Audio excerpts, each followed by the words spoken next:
me! Please! Someone! What? Anyone! Hey! Hey! Stop! Right now! It was 11 a.m. on a Tuesday morning at the Harlem Fish Market. The place was alive. Hundreds of people were walking between the stalls. Customers were shouting. Vendors were calling out prices. Children were running between their parents' legs. Music was playing from someone's car. The smell of fresh fish mixed with the smell of hot food cooking nearby. The sun was bright. The energy was electric. Keisha Taylor was in the middle of it all, standing behind her fish cart, selling snapper and grouper to morning shoppers. She had been there since 4:30 a.m. She had set up. She had cut the ice. She had arranged the fish perfectly. And for the last 6 hours, she had been selling, talking to customers, making money for the restaurant she dreamed of opening. This was her world. The noise, the chaos, the people, the independence. Then everything changed. A black SUV came racing down the street. It was going too fast for the market. It was going too fast for anywhere. It screeched to a stop right in front of a high-end restaurant across from Keisha's cart. A tall man in an expensive gray suit jumped out of the vehicle. He was panicking. His eyes were wide. His hands were shaking. He was looking around like he was lost, like he didn't belong here, like he was scared. "Help me," he screamed, his voice cracking with pure desperation. "Please, someone, anyone." But it wasn't because he was in danger from the vehicle. It was because 3 men were chasing him. They came around the corner at full speed. 3 black men, moving fast, moving angry, moving like they had been chasing him for blocks. The crowded market suddenly stopped. People froze. Conversations cut off. Everyone was watching. One of the men was shouting, "Give it to us, give us the briefcase, that's all we want." The tall man, James, was running through the market now, pushing through people, trying to get away. The 3 men were right behind him. They were getting closer, closer. He was going to be cornered, he was going to be caught, he was going to lose whatever they wanted from him. And Keisha Taylor made a decision in that moment, a decision that would change everything. This was the moment that would trap her in a life she never asked for, the moment she would save someone who would refuse to let her go. But before we get to that moment, let me tell you how Keisha ended up standing in a bustling Harlem fish market on a Tuesday morning, ready to risk everything for a complete stranger. Let me tell you a story about what happens when kindness meets obsession. A story about the difference between saving someone and imprisoning someone. A story about a young black woman who had survived the worst and was about to face her biggest fight. If you're new here, hit that subscribe button right now and stay tuned. Keisha Taylor was 23 years old. She had no parents, no family, no safety net, no plan B. She was born in Harlem to a mother who loved drugs more than she loved her child and a father who was never in the picture. By the time Keisha was 5 years old, her mother was gone too. Not dead, just gone. Left her with Keisha's grandmother, Promise Taylor, who was already raising 3 other grandchildren and working 2 jobs just to keep them all fed. Keisha grew up in a small apartment on 138th Street. The kind of apartment where the heat didn't work in winter and the air conditioning didn't work in summer. The kind of apartment where you heard your neighbors' arguments through paper-thin walls. The kind of apartment where love existed but money didn't. Her grandmother, Promise, was the strongest woman Keisha had ever known. Promise worked as a hospital cleaner during the day and as a night security guard on the weekends. She came home exhausted but still made sure there was food on the table. She came home broken but still made sure her grandchildren knew they were loved. "Keisha," her grandmother would say, holding her close while they shared one blanket in winter, "you got something in you that other people don't have. You got strength. You got heart. One day you're going to figure out how to use that to build a life for yourself. And when you do, don't you ever forget where you came from. Don't you ever forget this apartment. Don't you ever forget me." Keisha promised she would remember. When Keisha was 18, her grandmother had a stroke. It happened on a Tuesday morning. Keisha was at her part-time job at a grocery store when she got the call. Promise was in the hospital. Promise was stable but weak. Promise needed help. Keisha quit her job that day. She spent the next 3 years taking care of her grandmother. She worked whenever she could find work. Fast food, cleaning houses, babysitting, anything that paid. She spent her nights by her grandmother's bedside, reading to her, talking to her, telling her about her dreams. "One day I'm gonna have my own business," Keisha would say. "Something real, something that makes me independent, something nobody can take away from me." Promise would squeeze her hand and smile. Promise died on a cold November morning when Keisha was 21. She died with Keisha holding her hand. She died knowing her granddaughter was going to be okay. After the funeral, there was nothing left. The apartment was gone.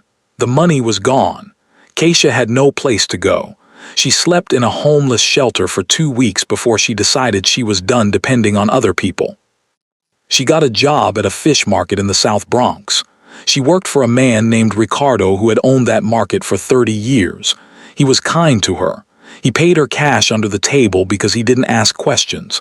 He taught her everything about fish: how to cut it, how to price it, how to talk to customers, how to build relationships. After 6 months of saving every penny, Keisha bought her own small cart. She started selling fish on the street corners of Harlem and the Bronx. Early mornings, late evenings, every single day. No days off, no excuses. She rented a small room in a boarding house on 135th Street, a place so cramped she could touch both walls if she stretched her arms. But it was hers, the first thing that had ever truly belonged to her.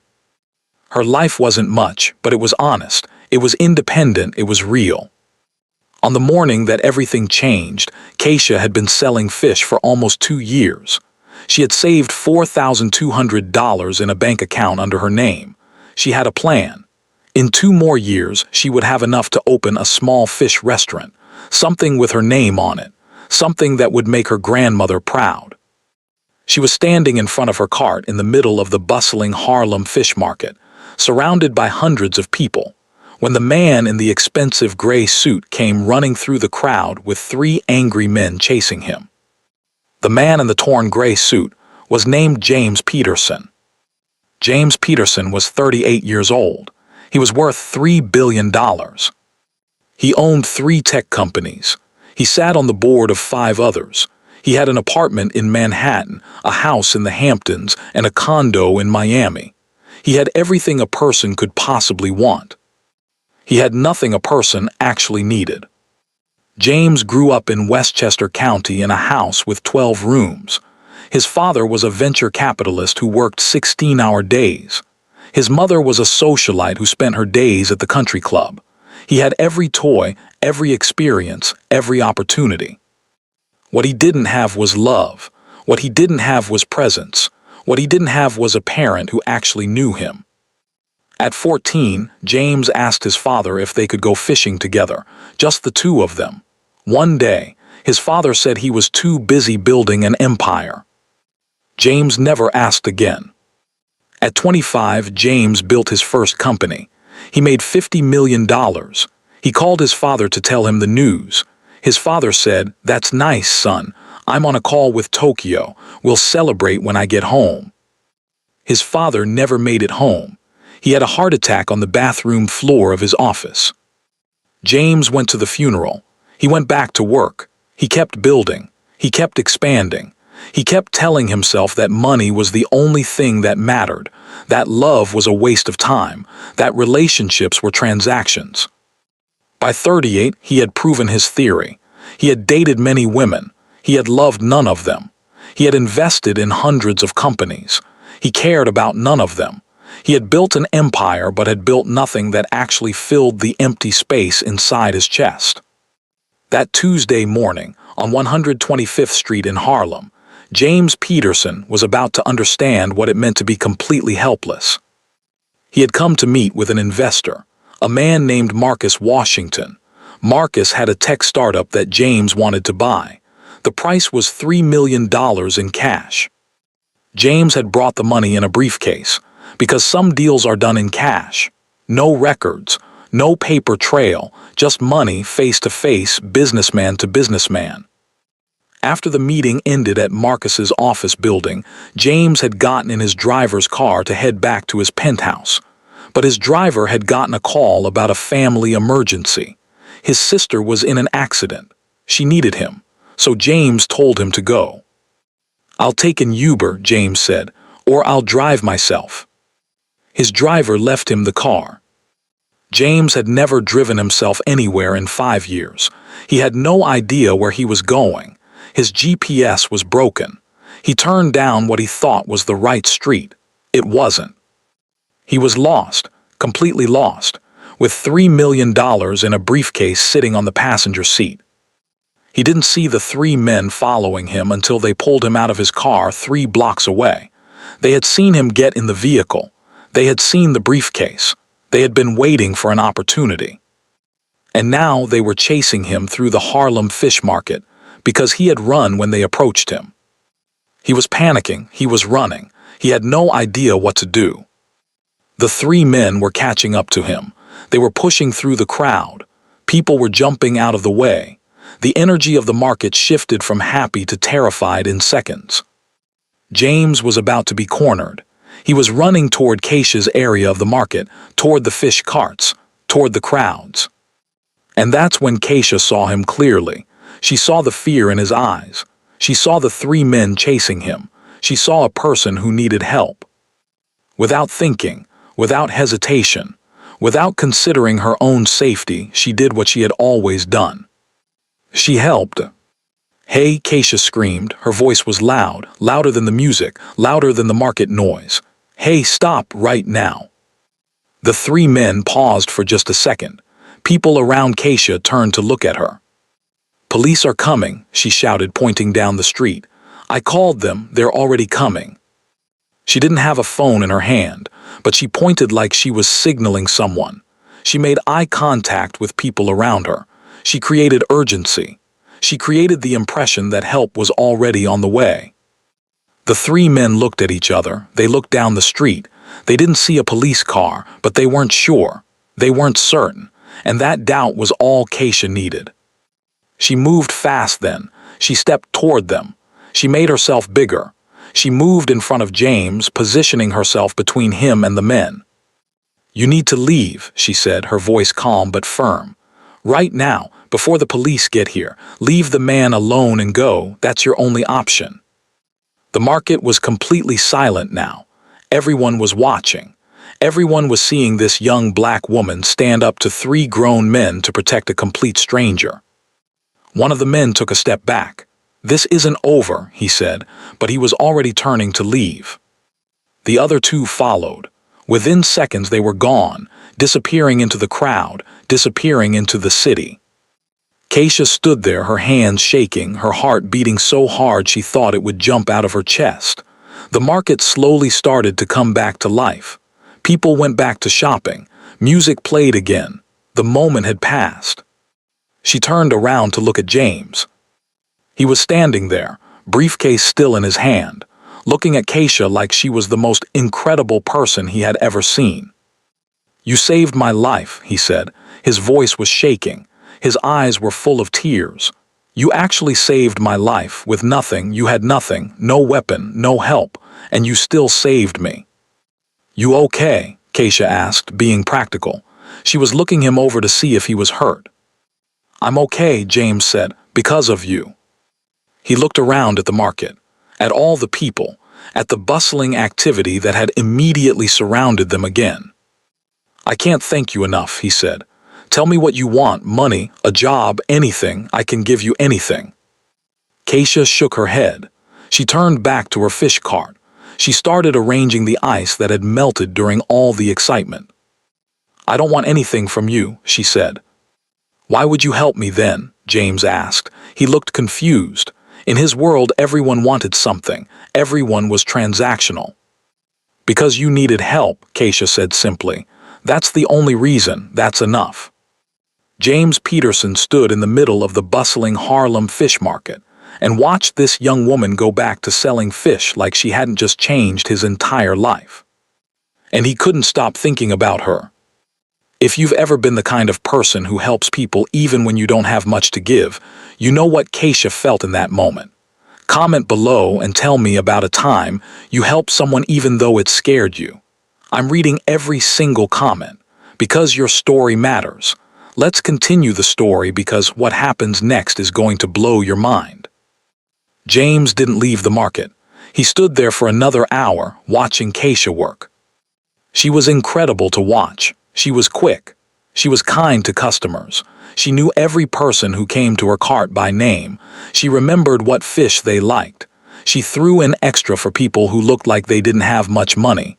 She treated her work with respect. She treated her customers with respect.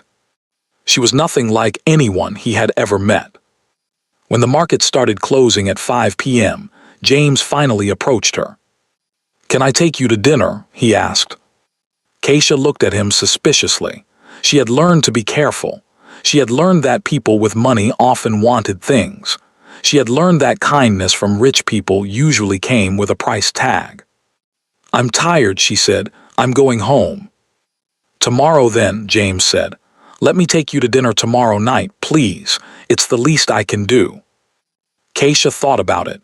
This man had $3 million in a briefcase. He clearly had money, but he also clearly had been in real danger, and she had helped him anyway. "Okay," she said. "Tomorrow, but just dinner, nothing else." "Just dinner," James agreed. But as he left the market that evening, he was already planning his next move.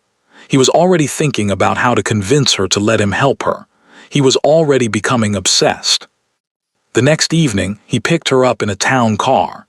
He took her to a restaurant on the Upper East Side, a place where the waiters knew his name, a place where money meant you got the best table. Keisha felt out of place. She wore her nicest clothes, but they were still just regular clothes from a discount store. Everyone around her was wearing designer everything. But James didn't care. He looked at her like she was the most beautiful woman in the room.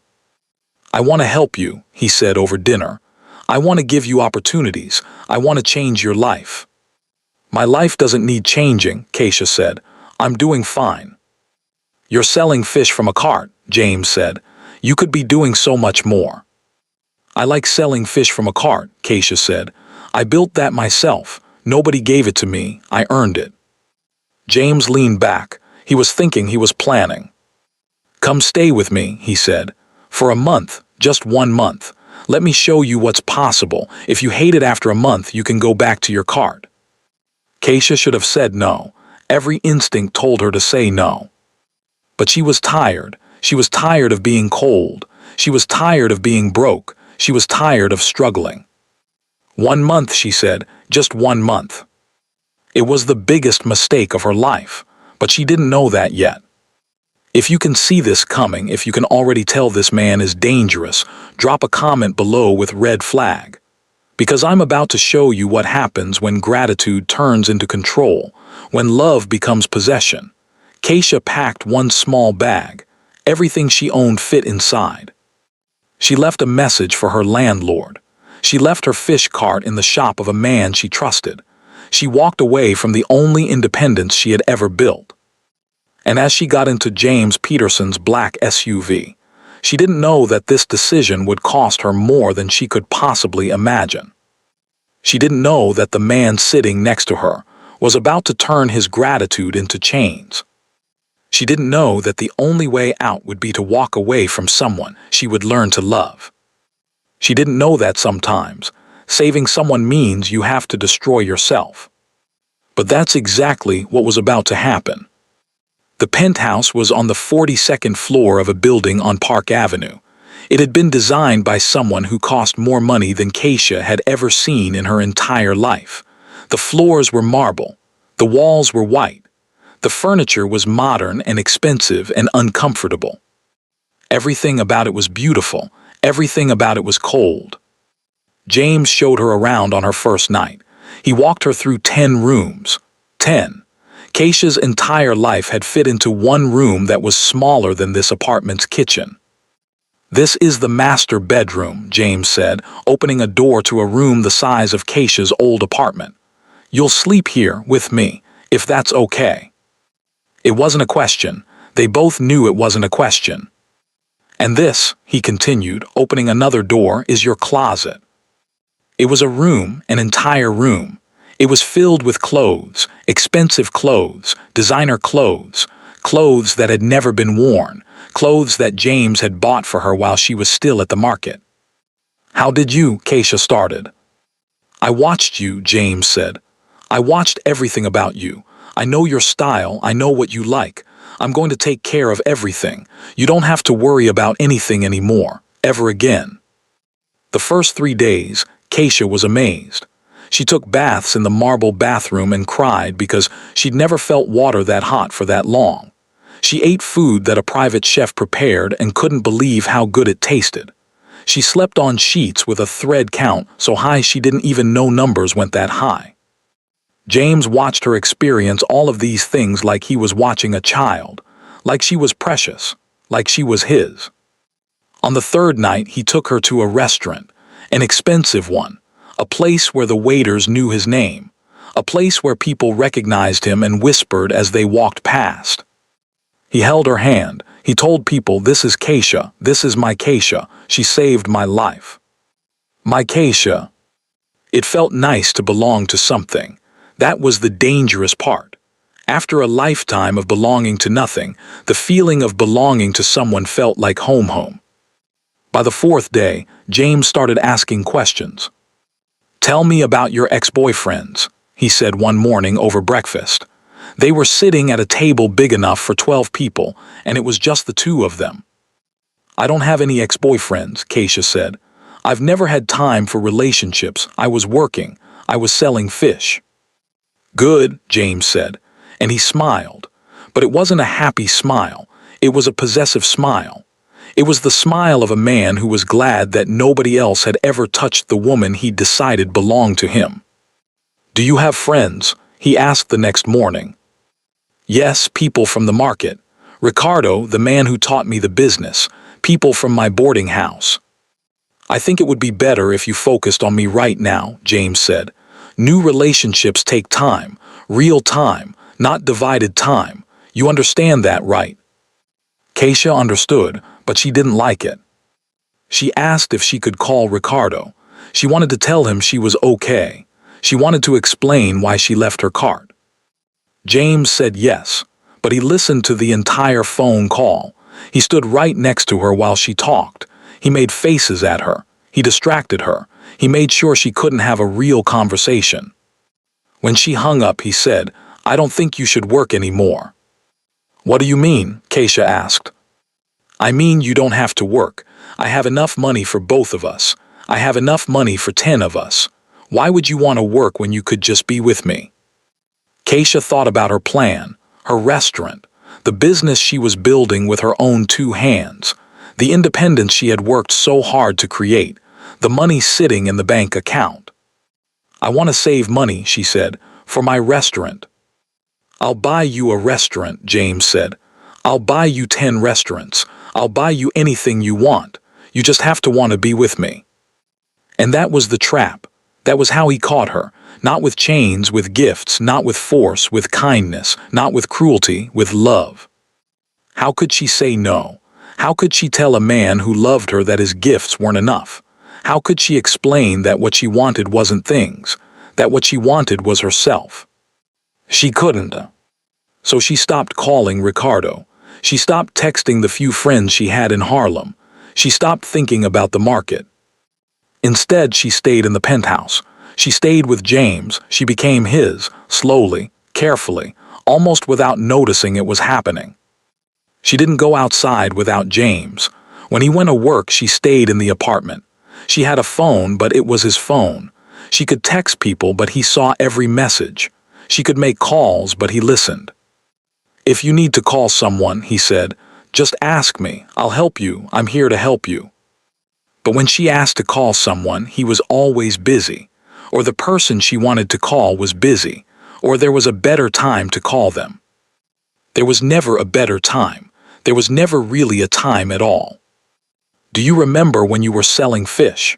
James asked her on the afternoon of the 6th day. They were sitting on the couch. A television was playing something neither of them was watching. Yes, Keisha said quietly. You were so tired all the time, James continued. Remember, you would come home exhausted, your feet would hurt, your hands would be cold. Now you're happy, now you're healthy, I'm taking care of you. I know, Keisha said. So why would you want to go back to that? James asked. Why would you want to leave this? Leave me. Why would you want to hurt me like that? And that was when Keisha understood. He wasn't taking care of her. He was trapping her. He was isolating her. He was making her dependent on him so that she couldn't leave even if she wanted to. She wanted to leave. On the seventh morning, she asked if she could go back to the market, just for an hour, just to say goodbye to Ricardo properly, just to close that chapter of her life. James's face changed. It was like watching a light turn off inside a room. You want to leave me? He asked quietly. No, I just want to. You're saying goodbye, he interrupted. You're preparing to leave me. I'm not leaving you, I'm just... After everything I've done for you, James said, his voice getting louder. After I've given you everything, you want to hurt me by trying to leave. It's just the market. I can be back in an hour. It's not about the market, he said. It's about what you're saying with that request. You're saying you want to go back. You're saying this isn't enough. You're saying I'm not enough. Keisha didn't argue. She had learned that arguing only made things worse. James would get sad. He would cry. He would tell her how much her words had hurt him, and she would feel guilty. She would apologize. She would promise she didn't mean it. She would promise to stay. Later that day, she tried to go to the balcony for fresh air. James found her standing there, looking out at the city. Why do you want to leave? He asked. I'm not leaving, I'm just getting air. The air is fine in here, he said.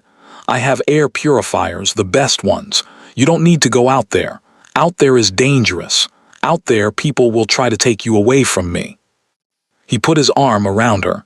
It felt like a cage. I keep you safe, he said. Inside these walls, nothing can hurt you. No one can hurt you. As long as you stay with me, you're safe. But Keisha didn't feel safe. She felt trapped. And by evening of day 7, she realized she couldn't even remember what freedom felt like. That evening, Keisha asked if she could check her bank account, the one with her $4,200, the money she had saved penny by penny at the fish market. Of course, James said. He seemed almost relieved by the question, like he had been waiting for her to ask. She logged into her account on his computer, the password he watched her type. The money wasn't there. Where is my money? She asked, trying to keep her voice calm. I transferred it, James said simply. It's combined with my money now. We're a unit. We share everything. There's no reason for you to have separate money. I take care of you. Keisha felt something inside her snap. That was my money, she said. That was my money that I earned, that I worked for. You didn't have the right. I had every right, James said coldly. Because you're mine now, your money is my money, your life is my life. Your choices are my choices. That's what being together means. That's not what being together means, Keisha said. That's what being owned means. James stood up. His face was dark. She had never seen him look like this before. You're ungrateful, he said quietly. After everything I've done, after I pulled you out of that pathetic life, after I gave you everything, this is how you repay me, by saying I don't have the right to protect you. Protect me from what? Keisha asked. From my own life. From yourself, James said. You don't understand, you're fragile, you've been through so much. You need someone to take care of you, you need me. Without me, you're nothing. And that was the worst part. That was the thing that made Keisha want to scream, because some part of her believed him. Some part of her thought that maybe he was right. Maybe she did need him. Maybe she was nothing without him. Maybe the life she had built before this wasn't real. Maybe she was meant to be here in this penthouse with this man who loved her so much that he needed to control every part of her. But her grandmother's voice was still in her head, still fighting, still whispering. You got strength in you, Keisha. Don't let nobody take that from you. She was letting him take it. And she didn't know how to stop. Keisha is about to make the most important decision of her life. And I need you to comment right now about what you think she should do. Should she try to escape? Should she fight back? Should she try to make this work? Drop your thoughts in the comments. Keep watching and listening because you're not ready for what happens next. Keisha didn't sleep that night. She lay in the dark, listening to James breathe, feeling trapped in a bed that cost more money than she used to make in a year. She thought about the market, she thought about the noise, the chaos, the freedom. She thought about running. She thought about walking to the door and leaving, but she had no money, she had no phone, she had no clothes that belonged to her. Everything she had was his, everything she was had become his. So she did something she hadn't done in days. She cried. She cried so quietly that James didn't wake up. She cried for the girl who sold fish in the bustling Harlem market.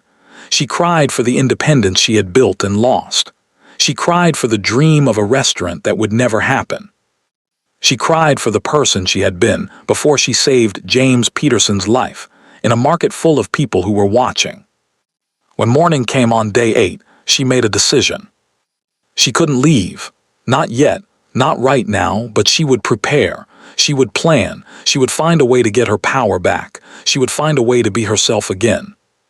But it was going to take time, and it was going to hurt, and it was going to require her to pretend that everything was okay while she was dying inside. "Good morning," James said, kissing the top of her head. "Did you sleep well?" "Yes," Keisha lied. "I slept very well." "I love you," he said. "I love you too," she lied again. And that was the moment when Keisha understood the true cost of his obsession. She wasn't just losing her freedom. She was losing her ability to be honest. She was becoming a liar. She was becoming someone she didn't recognize. She was becoming someone that James wanted her to be.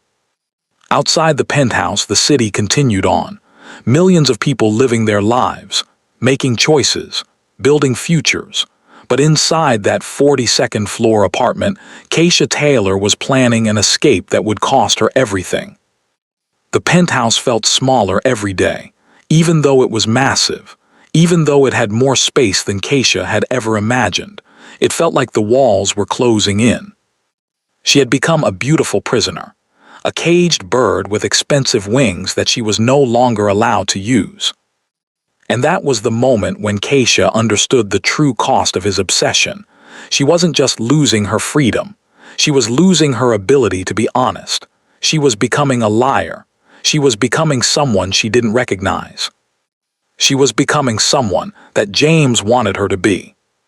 Outside the penthouse, the city continued on. Millions of people living their lives, making choices, building futures. But inside that 42nd floor apartment, Keisha Taylor was planning an escape that would cost her everything. The penthouse felt smaller every day, even though it was massive, even though it had more space than Keisha had ever imagined. It felt like the walls were closing in. She had become a beautiful prisoner, a caged bird with expensive wings that she was no longer allowed to use. Keisha stood in the lobby of James's office building on 52nd Street. It was a Tuesday morning in April, exactly 5 months after the day in the bustling Harlem fish market. 5 months since she had saved his life. 5 months since she had lost hers. James had asked her to come with him to the office. He said he wanted to show her the company. He said he wanted to introduce her to people. He said he wanted to show everyone who his Keisha was. But what he really wanted was to make sure she came back with him at the end of the day. What he really wanted was to keep her close. What he really wanted was to own her completely. They had been sitting in his office on the 45th floor. Keisha was staring out the window. James was on a conference call, and that's when she saw it. On his desk, a document, a bank statement. It had her name on it. Her $4,200 that she had saved. All of it, sitting in an account that she could not access, an account that James had created without her knowledge, an account that he controlled completely. He had lied to her, Directly, completely. He had made her believe that she had nothing so that she would need him for everything. And Keisha Taylor, the girl who had survived being an orphan, who had survived sleeping in shelters, who had survived the worst the world had to offer, who had stood in a bustling market with nothing but her courage and saved a complete stranger, decided in that moment that she would not survive this. Not like this, not as his possession. When James came back from his conference call, she made her move. "I need to use the bathroom," she said. Her voice was calm, her hands were steady. "Of course," he said. He didn't suspect anything. He had convinced himself that she was happy, that she wanted to be there. She went to the bathroom, she locked the door, she took a deep breath. And then she stepped out of the 45th floor bathroom, walked straight to the elevator, pressed the button for the lobby, and left James Peterson behind. The elevator doors opened on the first floor. Keisha walked out into the Manhattan morning. She didn't look back. She didn't stop.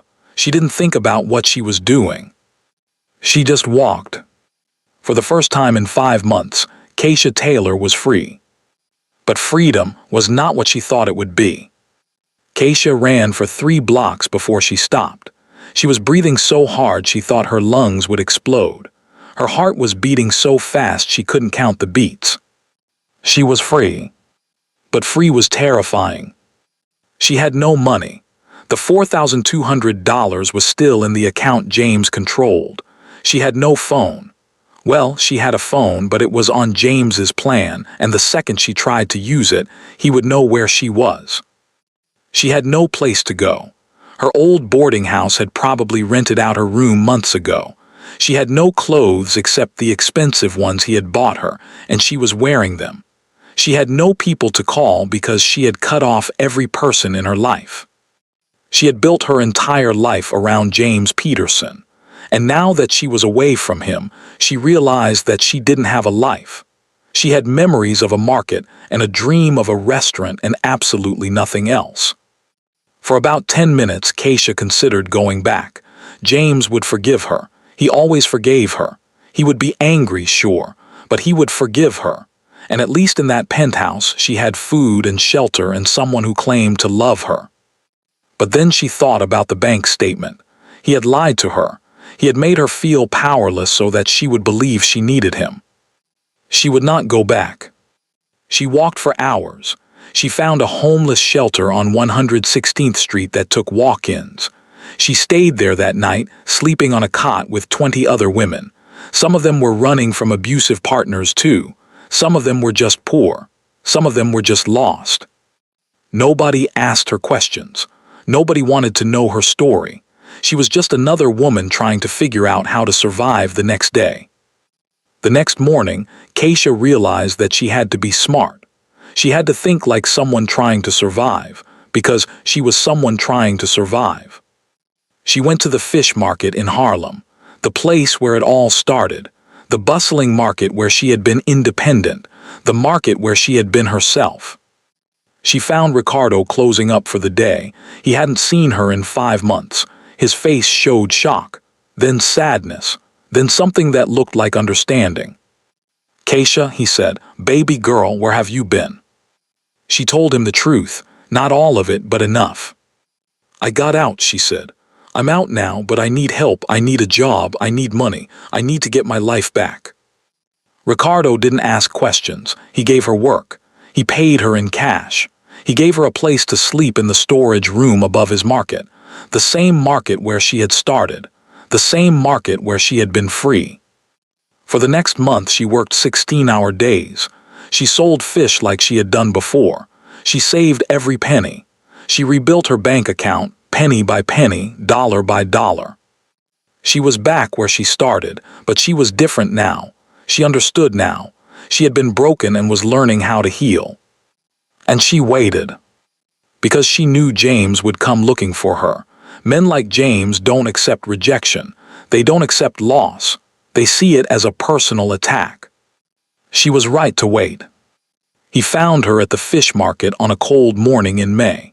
5 months after she had walked out of his office building. 6 months after she had saved his life in this very market. He was alone, no security, no driver, just James standing in the market that had started it all, looking like a man who hadn't slept in months. He looked smaller somehow, less powerful, more human. "Why did you do that?" he asked. His voice was broken, his eyes were red. "Because I'm not yours," Keisha said simply. She was cutting fish while she talked. Her hands were steady. Her voice was steady. She had built her strength back. She was rebuilding herself piece by piece, just like she had built her fish cart years ago. "I love you," James said. "No, you don't," Keisha answered. "You love the idea of me. You love having someone to control, but you don't love me. Because if you did, you would have let me be myself. You would have let me dream. You would have let me be free." James stood there. He looked around the market.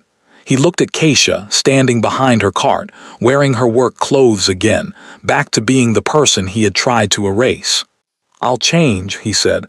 "I can change. If you just give me another chance, I'll—" "No," Keisha interrupted him. "You won't change. You can't change. And I'm not waiting for you to try." She turned away from him. She went back to cutting fish. She waited for him to leave. And after what felt like forever, he did. Keisha just made the hardest choice of her life. She chose herself. And that's what I want you to do. If you're watching this and you're trapped in any kind of relationship, romantic, friendship, family, where someone is trying to control you, I need you to know something. You are not stuck. You have power. You have choices. And your life is worth saving. Keisha worked at the market for 6 more months. She saved every penny. She didn't allow herself to think about James. She didn't allow herself to wonder if he was okay or if he was suffering. She didn't allow herself to feel guilty for leaving him. Because guilt was his tool. Guilt was how he had trapped her in the first place. By November, she had saved enough for a security deposit on a small restaurant space. It was in a rough part of the Bronx. It had old equipment. It had a roof that leaked. It had everything wrong with it. But it was hers. It took her a year to fix it up. It took her 2 years to get the permits. It took her everything she had. But in 2025, Keisha Taylor opened a restaurant called Promise's Kitchen. She named it after her grandmother.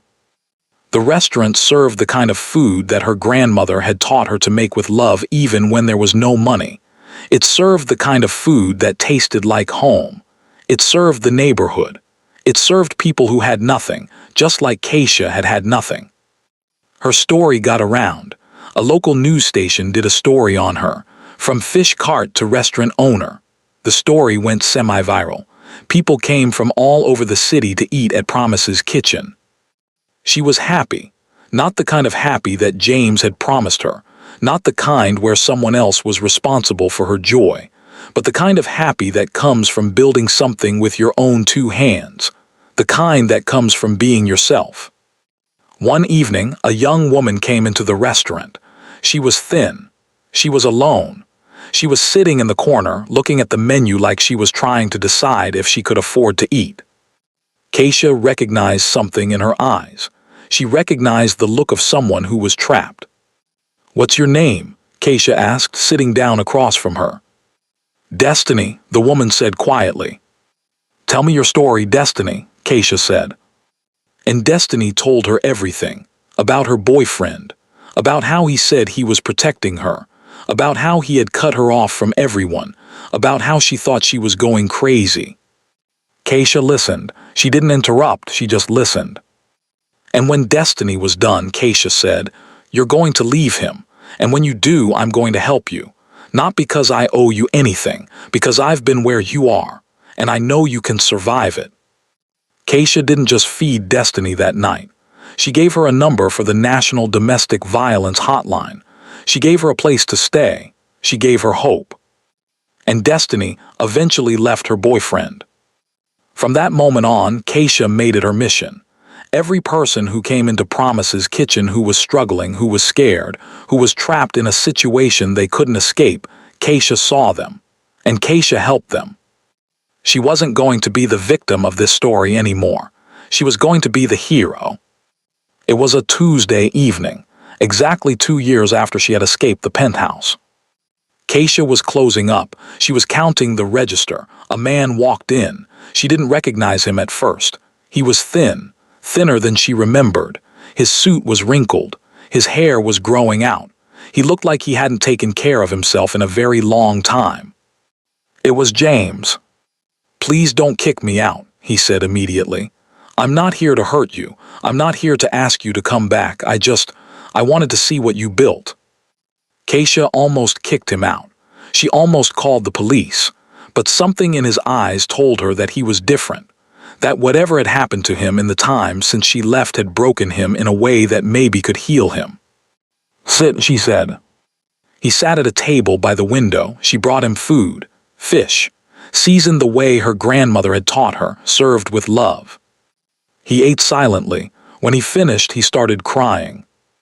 "I've been in therapy," he said, "for 2 years, every single day. I've been trying to understand why I did what I did.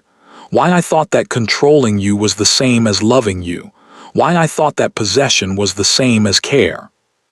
Keisha didn't respond. She was listening, but she wasn't forgiving. Not yet, maybe not ever.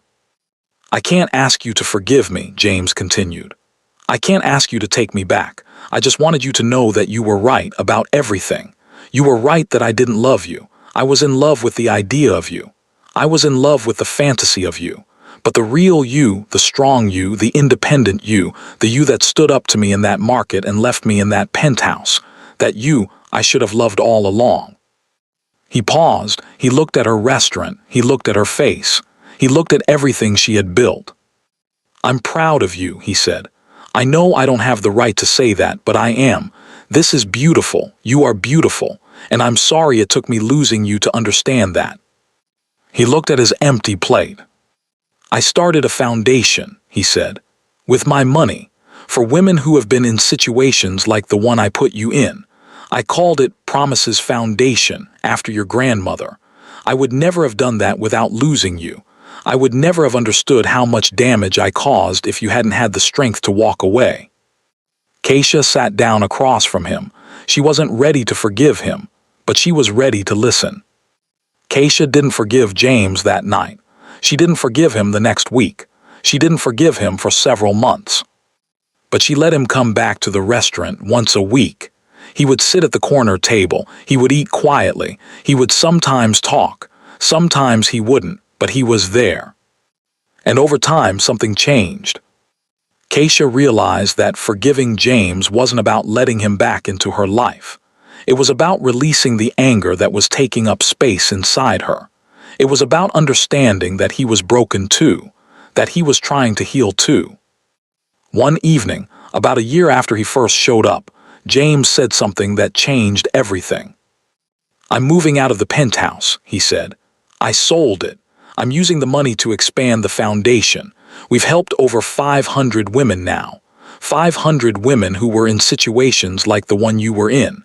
500 women who got out because we helped them." Keisha listened. "I'm calling it Promises Foundation," James continued, "after your grandmother. If you want to be involved, I would be honored. But if you don't, I understand." Keisha thought about it for a long time. She thought about the day in the market when she had saved a stranger. She thought about how that stranger had turned her life upside down. She thought about how she had found the strength to save herself. She thought about her grandmother. "I'll help," she said, "but as partners, not as anything else. Just as two people trying to fix something that's broken in the world." "Just as partners," James repeated. He looked relieved. He looked sad. He looked like he had finally accepted that some love doesn't last forever, but that some good can come from pain anyway. And that's how it ended. Not with them running off into the sunset, not with a tragic death, but with two broken people learning how to heal separately while helping other broken people heal too. Keisha went on to open 3 more restaurants, each one in a neighborhood that needed it, each one in a place where poor people could afford to eat good food, each one named after someone she loved or had lost. Her life became a tribute to the people who had shaped her, to her grandmother, Promise, whose strength had saved her life, to Ricardo, who had given her work when she had nothing, to herself, for having the courage to choose freedom over comfort. James spent the rest of his life atoning for the way he had loved Keisha. He never married again. He never tried to control anyone else. He just worked. He just helped. He just tried to be better. They remained friends, not close friends, but real friends. The kind where you can look at someone and remember the pain they caused you and the pain they're trying to heal from and choose compassion anyway. That's what this story is about. About a girl who sold fish in a bustling market. About a man who came to that market broken. About how saving someone can cost you everything. About how choosing yourself is not selfish, it's survival. Keisha's grandmother used to say that strength isn't about never falling. Strength is about getting back up. Keisha fell when she met James Peterson. She fell into a trap that looked like love but was really control. But she got back up. She got back up and she built a life. Not the life she imagined when she was selling fish in that bustling Harlem market, but a real life. A life where she was free. A life where she mattered. A life where she was herself. James learned that love without freedom is not love at all. He learned that possession is not protection. He learned that the people we love the most deserve the right to choose us every single day, not the obligation to need us. This story doesn't have a traditional happy ending, but it has a real ending, and real is better than happy sometimes. Real is honest. Real is painful and beautiful at the same time. If you are in a situation where someone is controlling you, isolating you, making you believe that you need them to survive, know that you don't. Know that you have strength inside you that you haven't discovered yet. Know that freedom is worth everything it costs. If you are the person controlling someone, if you are the James in someone's story, it's not too late to change. It's not too late to let them go. It's not too late to love them properly by releasing them. And if you've been hurt by someone you loved, if you've escaped a situation like Keisha's, know that your survival is not about forgetting. It's about remembering and choosing to be different anyway. Thank you for watching. I will see you in the next video.